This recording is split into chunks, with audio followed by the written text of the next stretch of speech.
Hi everyone, it's Olivia and it's that time of the week again, Workout Wednesday. This week we are going to be looking at some really simple body weight core exercises.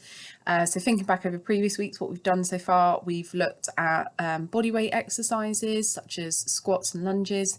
Frankie did us a video on core exercises using a Swiss ball. And then the other week I did exercises on fashioning equipment, gym equipment out of everyday household objects. So I thought this week would be quite good to look at core exercises where you don't need any kit at all, just need a little bit of space on the floor to do, and you'll get really good core burn and activation from. So the first exercise, most of you probably have already seen before, it's a plank. Although how many people actually do it correctly, I'm not too sure. I've seen some dodgy ones in my time. So with a plank, you can either do it on your forearms or you can do it on your hands.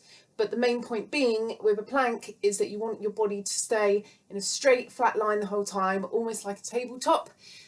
What you see a lot of people doing is once it gets too tough, bums come up to try and relieve some stress off the core, or bums tend to drop when people end up struggling. So make sure that your back is in a nice flat line the entire time. An alternative to a plank or another variation of is a side plank. So it just activates some slightly different muscles within your core. So with a side plank, you're pushing your hips off the ground. You can put a hand up if you want to.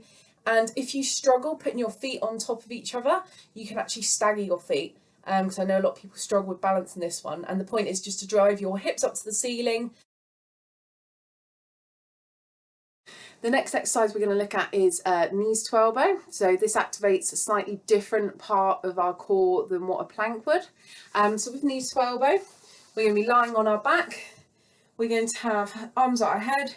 And then all we're going to be doing is pulling one leg in, one knee in, and then you're crossing your elbow over to touch it. And the point is you're meant to get up nice and quick so that you're doing this over and over, alternating between legs and arms. If you struggle with that, you can always have a leg down on the floor, bring that one up to touch before putting it back down, bringing your other leg up to touch before bringing that back down and really slowing that movement down. But the point is it should be a nice quick movement, keeping that core activated the entire time. Another excellent core exercise is a crunch. So you see a lot of people doing these if they can't do sit-ups. So if you struggle with sit-ups, you see a lot of people regressing it back to a crunch. But a lot of people tend to get it wrong in that when they're doing their crunches, they end up bringing their head forward like this and almost like using their arms to pull themselves forward rather than relying on that core strength to pull yourself up. So one little tip here is we can do a high crunch. So what we're going to do instead is shoot your hands up towards the ceiling, and you want them to be pointing up the entire time, and you want to follow your eyes with your hands, or follow your hands with your eyes alternatively. So the point is now it should stop your head dragging forward. So this time you're squeezing your abs, trying to reach for the ceiling.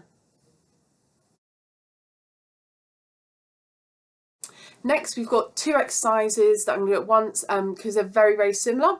So what you're going to be doing is lying flat on your back. Your head's going to be pulled up slightly, and we're going to be doing scissor kicks. So with scissor kicks, your legs are off the floor and you are sliding them over each other side to side as if it's the action of a scissors, and the entire time your back is flat to the floor, your core is activated, and you're alternating legs. The alternative to that is a flutter kick, so same sort of exercise, but instead of going side to side, you're going to be going up and down. So if you struggle with either of these exercises in your lower back, what you can do is put your hands on your lower back, just above your bum, and with the flutter kicks, you're going to be fluttering them like this. Core tight the entire time. And finally, an exercise that doesn't look too hard but gets challenging very quickly is heel taps. So you can bring your heels close to your bum, which I can't because I've got socks on, so I keep sliding. But the point is your heels should be close to your bum. You raise yourself up slightly and you wiggle side to side to try and touch your heels. and you'll get a nice burn down your obliques, which is the side of your abs here. So there's some really easy core exercises that you can now go away and do in your own home.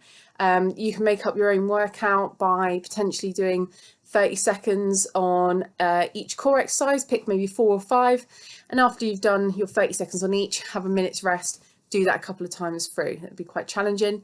The alternative is you could do it for reps, so you could say, I'm going to do 10 crunches, and then I'm going to do 10 knees to elbow, and then 10 of the next, 10 of the next, and then incorporate a rest after doing that. But whatever you want to do, they're brilliant exercises, and you will definitely feel the core burn after doing them.